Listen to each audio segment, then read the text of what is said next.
As agências de rating são as instituições que estudam, classificam e analisam as maiores empresas do mundo, atribuindo notas a elas. Mas e se eu te contar que existe um submundo sujo por detrás delas, com venda de notas, estudos enviesados e até informações privilegiadas que beneficiam essas mesmas empresas? Hoje, no Economia Sem Segredos, a gente vai entender como essas empresas funcionam e desvendar as histórias reais por detrás delas. Vamos lá!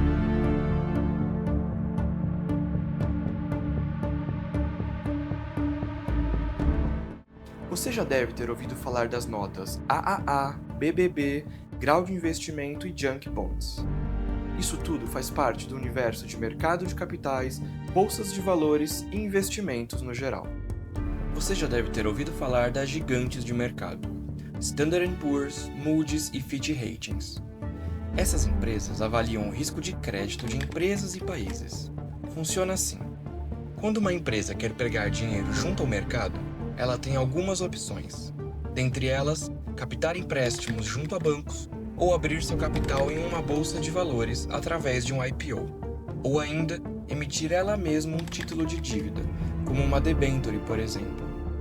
Essas empresas vão então às agências classificadoras de risco e passam por uma avaliação, um escrutínio, onde são avaliados seu modelo de negócios, o mercado em que atua, seus administradores, seu percentual de mercado e, é claro, a sua situação financeira. As agências de classificação de mercado fazem então uma leitura completa de todos os aspectos da empresa analisada e, ao final desse processo, elas dão uma nota para essa empresa. Essas notas variam de empresa para empresa, mas em geral elas vão de A e seus subníveis, sendo a melhor nota AAA, até D, sendo a pior nota delas. Mas no que isso impacta? No geral, quanto maior a nota da empresa, maior é a qualidade do crédito daquela empresa. Então mais investidores vão querer emprestar dinheiro para ela e com isso ela pagará menores taxas de juros. Em contrapartida, quanto pior a nota, pior a qualidade de crédito e com isso os investidores se afastam e a empresa é obrigada a pagar mais juros nos seus empréstimos. Essas agências influenciam trilhões de dólares em investimentos. Afinal, muitos fundos de investimento só podem investir em empresas que possuem as melhores notas. Em suma, elas têm o poder de direcionar o capital de milhares de investidores com as suas avaliações. Mas o que acontece quando elas erram?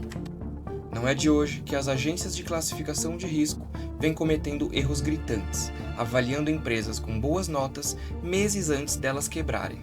Darem votos de confiança em empresas que eram fraudes escancaradas e que geraram prejuízos bilionários a milhares de investidores e terem suas metodologias questionadas pela falta de clareza e transparência no processo. As Big Three, como são conhecidas as três maiores agências do mundo, Standard & Poor's, Moody's e Fitch, dominam mais de 90% do mercado mundial, num oligopólio antigo, desde a década de 90. Mas elas já foram protagonistas de erros absurdos.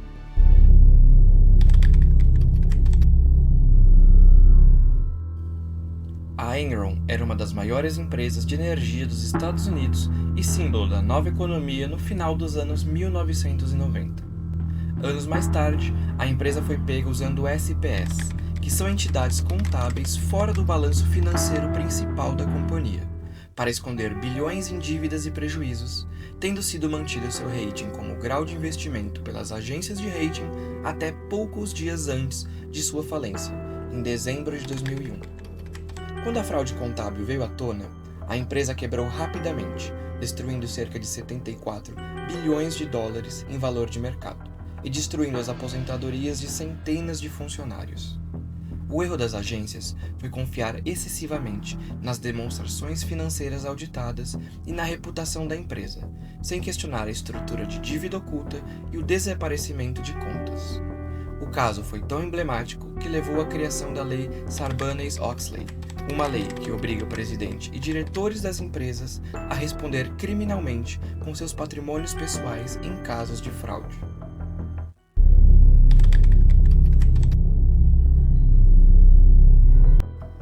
Você muito provavelmente já deve ter visto ou ouvido falar do filme A Grande Aposta, praticamente um documentário dramatizado da maior crise já vivida pelos Estados Unidos, que teve repercussões financeiras negativas no mundo todo.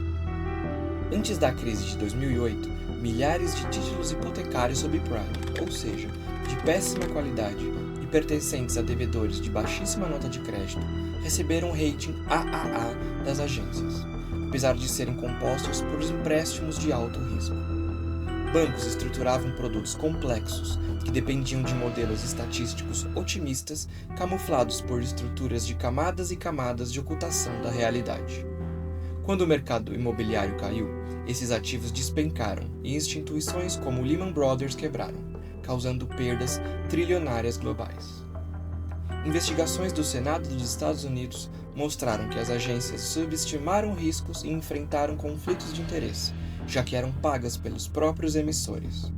O erro central foi confiar em modelos frágeis e não considerar cenários extremos, além de pressão comercial para manter clientes, já que os próprios bancos eram quem contratavam essas agências que se viram pressionadas a darem notas de crédito positiva. Caso contrário, perdiam clientes para as agências concorrentes.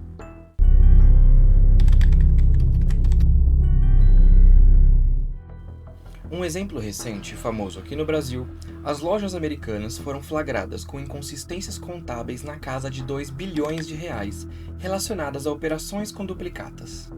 Com capital aberto em bolsa e avaliada pelas agências, até pouco antes do escândalo, a empresa ainda possuía ratings relativamente altos, baseados em balanços auditados e histórico operacional.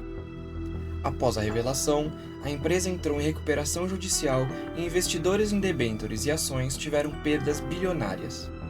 O erro das agências foi não detectar a magnitude das obrigações fora do balanço e confiar na transparência das demonstrações, tendo o caso reacendido o debate no Brasil sobre a dependência do mercado em ratings e a necessidade de análise própria.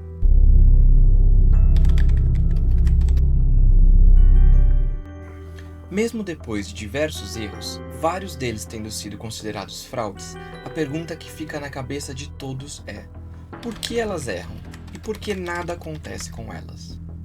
Dentre alguns motivos, podemos citar conflito de interesse, quando são as próprias empresas que pagam para terem seus ratings avaliados, fazendo com que os avaliadores tenham interesse em emitir uma boa nota. Modelos reativos, com análises baseadas majoritariamente em dados passados, confiando em números produzidos pelas próprias empresas avaliadas e muitas vezes com resultados financeiros alterados. E poder excessivo. Hoje, as 3 maiores empresas possuem o controle do mercado, deixando clientes e empresas dependentes delas, além da falta de punições legais sobre elas, que mesmo após casos como a crise de 2008, seguiram atuando. Mas e você, o que acha? Essas empresas deveriam ser responsabilizadas e terem punições mais severas? Deixa seu comentário aqui embaixo e aproveita também para comentar sugestões de temas para os próximos vídeos.